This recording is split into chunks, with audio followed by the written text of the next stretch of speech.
Recently বাংলাদেশে এসেছেন জাতিসংঘের মহাসচিব ডক্টর মোহাম্মদ ইউনূসের আমন্ত্রণে। এখন আসল কথা হচ্ছে বাংলাদেশে যে জাতিসংঘের মহাসচিব এসেছেন, হ্যাঁ, তার আশাতে আমাদের ভারতে যে শেখ হাসিনা রয়েছেন, শেখ হাসিনার কারণে আমাদের ভারতের উপর পূর্ণ ধরনের চাপ আসতে পারে কি না, আর জাতিসংঘের মহাসচিব বাংলাদেশে আসার পরে বাংলাদেশে কি কি বেনিফিট হতে পারে, বিস্তারিত সবকিছুই জানতে পারবেন আজকের এই নিউজটা থেকে। ইয়েস ভিউয়ার্স, আজকের ভিডিওটা কিন্তু খুবই ইন্টারেস্টিং। আর আজকের সম্পূর্ণ ভিডিওটা দেখার ফলে আপনারা জাতিসংঘের মহাসচিব যে বাংলাদেশে এসেছে তার আসার ফলে বাংলাদেশে কি কি বেনিফিট হতে পারে এবং কি কি হতে পারে সবকিছু জানতে পারবেন। হ্যাঁ, তো আপনাদের কাছে একটা রিকোয়েস্ট থাকবে, আপনারা আজকে সম্পূর্ণ ভিডিওটা মনোযোগ সহকারে দেখার চেষ্টা করবেন। আর ভিউয়ার্স, আজকে আমি যে ভিডিওটার পর রিয়াকশন দিতে যাচ্ছি সেটা এনটিভি নিউজ ইউটিউব চ্যানেল থেকে না একটা ভিডিও। আর এনটিভি নিউজ এটা বাংলাদেশে খুবই পপুলার একটা নিউজ মিডিয়া এবং তাদের প্রতিটা নিউজ অথেন্টিক নিউজ। আশা করি আজকে সম্পূর্ণ নিউজটা আপনাদের কাছে খুবই ভালো লাগবে। তাহলে ভিউয়ার্স, চলুন আর বেশি কথা বাড়াচ্ছি না, আপনাদের সঙ্গে একসঙ্গে মিলে সম্পূর্ণ ভিডিওটাকে দেখিয়েছি। Let's start it. প্রধান উপদেষ্টার আমন্ত্রণে 4 দিনের সফরে বাংলাদেশে আছেন জাতিসংঘের মহাসচিব আন্তোনিও গুতেরেস। তার এই সফরকে কেন্দ্র করে শুরু হয়েছে নানা ধরনের আলোচনা। বিশেষ করে অনেকেই বলছেন শেখ হাসিনাকে ভারত থেকে ফেরত নিয়ে আসতে জাতিসংঘের মধ্যস্থতার জন্যই এসেছেন জাতিসংঘের মহাসচিব। প্রশ্ন উঠছে, বাংলাদেশ কি পারবে জাতিসংঘের মাধ্যমে ভারতকে চাপ তৈরি করতে, নাকি এইসব নয়, রোহিঙ্গা সংকট ও আগামী দিনের নির্বাচন নিয়ে কথা বলতে আসছেন গুতেরেস? প্রায় 7 বছরের মাথায় জাতিসংঘ মহাসচিবের দ্বিতীয় দফা সফর নিয়ে এরই মধ্যে আলোচনা শুরু হয়েছে। মূলত তার এই সফরে রোহিঙ্গা শরণার্থী সংকট এবং মানবাধিকারের প্রসঙ্গ বেশি অগ্রাধিকার পাবে বলছে সরকার।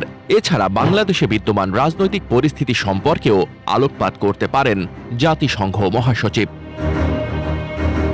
এছাড়া জাতিসংঘ মানবাধিকার দপ্তরের ফ্যাক্ট ফাইন্ডিং মিশন তাদের প্রতিবেদনে জুলাই আগস্ট গণ অভ্যুত্থানে প্রায় 1400 মানুষ মারা যাওয়ার তথ্য দিয়েছে। ফলে এমন হত্যাকাণ্ডের জন্য জবাবদিহিতার প্রসঙ্গ আনতে পারেন জাতিসংঘ প্রধান।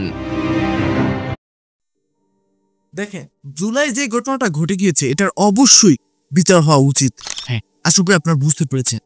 আর জাতিসংঘের মহাসচিব যদি এই বিষয়টা নিয়ে কথা বলেন, আমার মনে হয় অনেক মায়ের মুখে হাসি ফুটবে যারা এখনো পর্যন্ত বিচার পায়নি। তাহলে ভিউয়ার্স, চলুন বাকি অংশটা দেখিয়েছি। এর বাইরে সিভিল সোসাইটির সঙ্গে অনুষ্ঠেয় বৈঠকটিকে খুবই গুরুত্বপূর্ণ বলে মনে করছেন অনেক বিশ্লেষক, যেখানে আগামী দিনের অবাধ, সুষ্ঠু ও অংশগ্রহণমূলক নির্বাচন অনুষ্ঠানের মাধ্যমে গণতন্ত্রে ফিরে যাওয়া নিয়ে জাতিসংঘের প্রত্যাশা নিয়ে কথা বলতে পারেন বলে ধারণা করা যাচ্ছে। জাতিসংঘের মহাসচিবের বাংলাদেশ সফর এই মুহূর্তে রাজনীতির কি সমীকরণ তৈরি করবে তা নিয়ে আন্তর্জাতিক সম্পর্ক বিশ্লেষক অধ্যাপক ডক্টর ইমতিয়াজ আহমেদ বলেন, উনি আসছেন, আমি মনে করি একটা সুযোগ তৈরি হয়েছে তার সাথে আলোচনা বসা, বড় আকারে আলোচনা বসা, যেহেতু আমেরিকা বড় আকারে জাতিসংঘ থেকে সরে দাঁড়াচ্ছে এবং সে সরে দাঁড়াচ্ছে সেটা পরিষ্কার। সেটা সে অলরেডি WHO থেকে বার হয়ে গেছে, এমনকি হিউম্যান রাইটস কাউন্সিল সেখান থেকেও বার হয়ে গেছে। এবং আমি মনে করি যেভাবে কথাবার্তা হচ্ছে, যারা এটা নিয়ে কাজ করেন তারা অলরেডি বলছেন ইউনিসেফ, ইউনেস্কো এগুলো থেকে হয়তো সে উইথড্র করবে।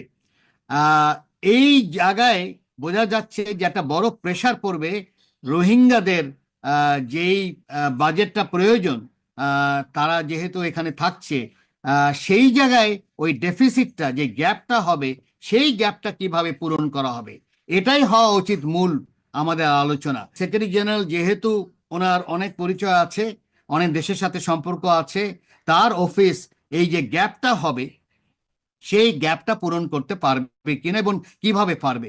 এবং আমাদের দিক থেকে হোমওয়ার্ক করা দরকার। অনেক কস্ট আছে যেখানে কস্ট কাটিং করা যায় কিনা, মূল একেবারে যেই নেসেসিটি দরকার, যেটা না হলেই হবে না, সেই হিসাবটা বার করা দরকার। তারপর পরের হিসাবগুলো আনা যেতে পারে, কারণ আমাকে তো তাকে লাইফ সেভিংটাই হলো বড় কথা। সেই দিকে নজর রেখে আমাকেও কিন্তু হোমওয়ার্ক করতে হবে।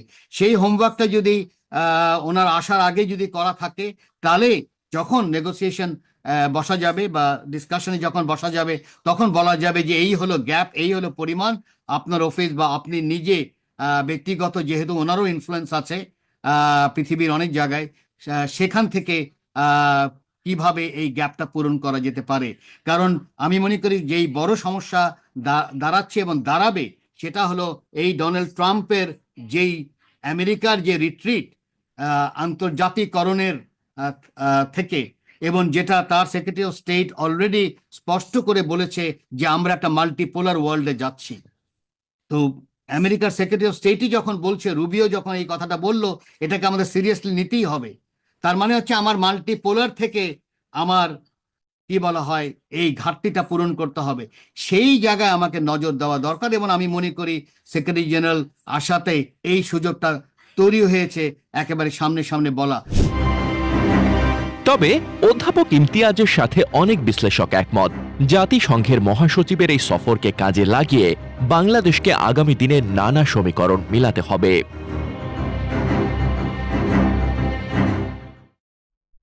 তো ভিউয়ার্স, সম্পূর্ণ নিউজটা তো আপনারা দেখতেই পেলেন। আশা করি আপনারা বিস্তারিত বুঝতে পেরেছেন। সম্পূর্ণ নিউজটা দেখার পরে আমি যেটা বুঝলাম সেটা হচ্ছে আমেরিকা হয়তো জাতিসংঘ থেকে সরে দাঁড়াচ্ছে, হ্যাঁ মানে লিভ নিচ্ছে। তো আমেরিকা থেকে বাংলাদেশের কাছে রোহিঙ্গাদের জন্য যে ত্রাণটা আসতো সেটা কিন্তু এখন আর আসবে না।